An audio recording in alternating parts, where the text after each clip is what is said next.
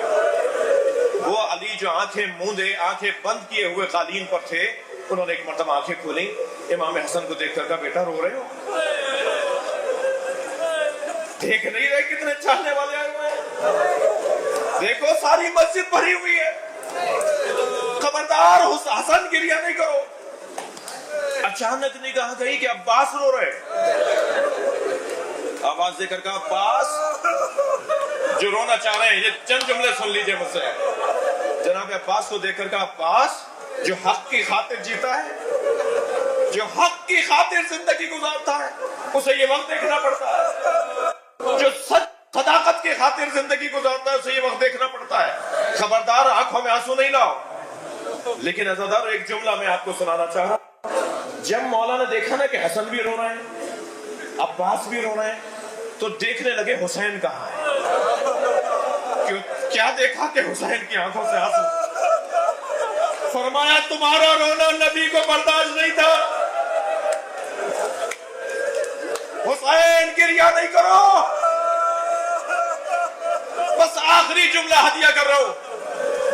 سارے رستے علی بیٹوں سے کہتے رہے حسن گریہ نہیں کرو, حسین گریہ نہیں کرو, عباس آنکھوں میں آنسو نہیں لاؤ. جو سارے رستے بیٹوں کو حوصلہ دیتا رہا, جب گھر میں داخل ہوئے زینب کو آتے دیکھا, علی کی آنکھوں سے آنسو جاری ہو, وہ علی خود رونے لگا. زینب کو سینے سے لگا کے خوب روئے.